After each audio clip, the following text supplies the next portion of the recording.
All right, so we're sitting down here with Dustin. Dustin Wareham, lead singer of 85 East, Yeah, yeah. proudly displayed. Selfless, shameless self-promotion is Alright, what so they that up say. for you. Right on, man. Thanks for doing this, by the way. Start off. No problem, Just a quick couple questions here. bro. Um, Alright. when and why did you start playing music? Good question.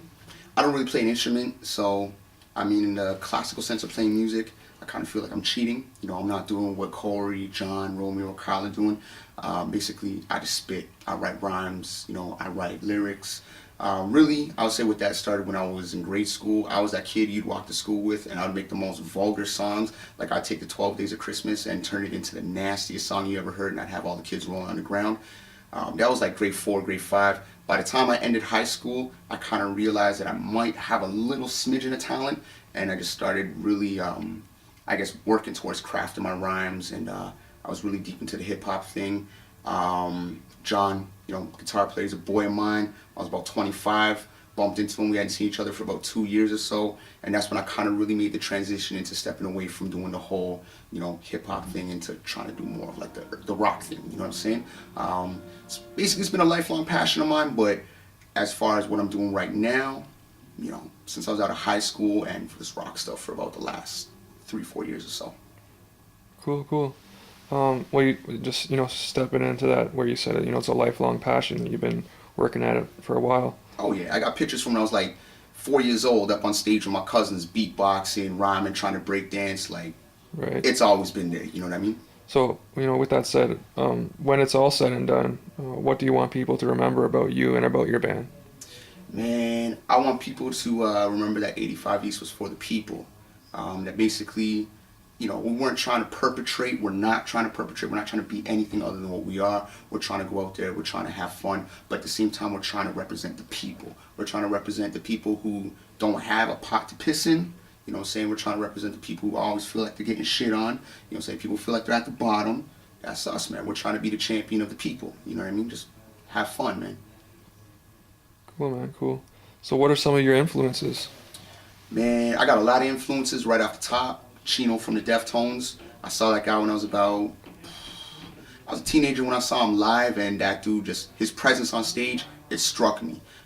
Just hit me the way he was so electric on stage. Of course, you got Nas, who's probably my favorite rapper of all time. You got Damian Marley, who just like his father, Bob Marley, is an amazing reggae artist, spits from the heart, you know what I mean? And, I like all the Marleys, but when I heard Damian Marley, I felt like that was a dude who was representing my era, as well as his father, who's classic and timeless. So my biggest influences, I would have to say Chino, Nas, Damian Marley, throw Jigga in there, of course, you know what I'm saying? Like, I was a Jay-Z fan before people even really knew who Jay-Z was, at least, my high school. Right on, right on. So, aside from music, what do you like to do with your spare time? Man, my spare time, if the weather's warm, I jump on a skateboard, ride that shit to death. You see the dreads, you see the swinging, so you already know what the piff's like, right? You already know I be sitting back, chiefing all the time. Play some video games, Call of Duty, you know what I'm saying? I'll jump on that shit. Internet. I'm a huge Naruto fan, so all you anime nerds out there, I am a Naruto fan. I'll call it. I'm a fucking anime nerd, so animes as well. Yeah, yeah. What do you feel it's like playing live? Man, to be honest, playing live, it's the highest I've ever been. And when I say the highest I've ever been, don't get it twisted like I'm into a lot of drugs or something like that. I'm not. But when you're on stage, you're high. And you feel it. You don't feel like yourself. You're nervous. You want to throw up. But as soon as you start playing that first note, or in my case, as soon as I start spitting those words, the nervousness goes away and it turns into almost this uncontrollable electric feeling inside of you. You feel like you can do almost anything on that stage. It's the ultimate high. It's the ultimate high, man. That's all I can say. All right, so like after you play your show, right, and Yeah. you get that high and all that happens, do you tend to get a lot of groupie love or? Ah, yeah, man. The females always, I always try to show love, and you know what I mean. They're always appreciative of what you're doing. Especially helps when you're a front man, which I am in this particular case. Definitely get a lot of people, a lot of females, giving me the shout outs and whatnot, give me the hugs, and I appreciate it. I appreciate all the ladies who appreciate what 85 East does. Put it that way. Cool, man. So, if you could only choose one, like let's say, you're stranded on a desert island or something like All right. that, and you could only choose one, Yeah. which would you choose? Would it be sex, drugs, or music? It's a good question. Like I said, with drugs, I'm not really too into the drugs unless it's, little MJ, little Mary Jane. So the drugs, I'd say, screw the drugs. Now it's between music and sex. And that's a hard question because, like I said, music, you get that high. Sex, you get that endorphin rush. You get similar rush when you play the music. But you know what? I'm going to say sex because I would have a son and he'd be the illest musician ever. That's what I'm going to say. I'll choose sex to have a son and he's going to come out and be the baddest ass musician you ever heard. Cool, man. Cool. Living up in your footsteps, right? Definitely. All right. Cool. So, alongside of that, we're playing in the fantasy role here. Yeah. If there was somebody, a band or an artist, Okay. who you would have the opportunity to play with, who would it be and why? Good question. Good question. A lot of bands that came before us, a lot of bands that have come after us. Like I said, Deftones is one of my favorite groups, but that would be an obvious answer. I might have to go with like a Damian Marley.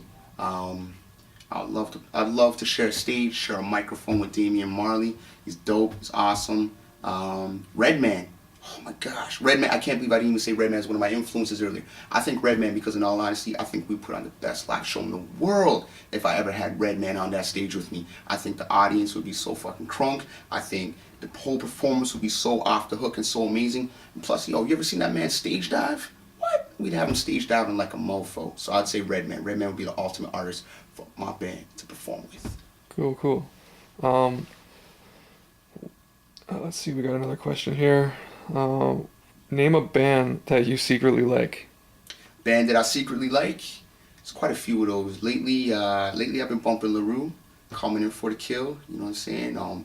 Digging that redheaded chick. Nina Simone, I'll wake up on Saturday morning and start playing some Nina Simone, you know what I'm saying? I'll play some Mogwai. A lot of people don't even know who the hell Mogwai are. They just assume they're named after like Gizmo from Gremlins or something. Mogwai's a group out like the UK, Scotland, or Ireland, or one of those spots out there, and they're just more of an instrumental band, but some of their instrumentals just really just hit me in the gut. So I'd say, yeah, Mogwai, LaRue, Nina Simone, stuff like that people wouldn't look at me and assume that I would listen to. Plus, I listen to a lot of rock music, man. I'm big into At the Drive-In. I'm big into Mars Volta. And people look at me and never assume that shit until they actually have a conversation with me. Right. Cool, man. That's awesome. So, being a band and an artist from Canada, namely Toronto, what can you tell us about the Toronto scene and your impression of it? Okay. The Toronto scene, I think the Toronto scene right now, I think a lot of labels are just looking for that ready-made star. I think a lot of groups and a lot of artists are just trying to mimic stuff that's already popular. Sorry to burp there. I feel like a lot of people aren't really true to themselves. They're not willing to kind of, represent who they are or what they are. So you got a lot of people that are perpetrating. You get a lot of so-called artsy schmartsy people. And that's no diss to the actual artsy schmartsy people because you guys put out music that's amazing. I'm talking about the people who hear you guys and jump on the bandwagon and think because you did it, they can do something similar and just switch their whole style up. So right now, the Toronto scene, I think there's a lot of perpetrators, there's a lot of followers, but I also think that leaves the door open for a lot of original talent and for someone to kind of come in, put their foot up the music industry's ass and hold it down for Toronto. Shout out to Drake. That's basically what Drake did, right? Absolutely. Well, again, it's Dustin Wareham from 85 East. 85 East. All right, Dustin, we'd just like to thank you for doing this for us. No doubt. Peace, brother. 85 East.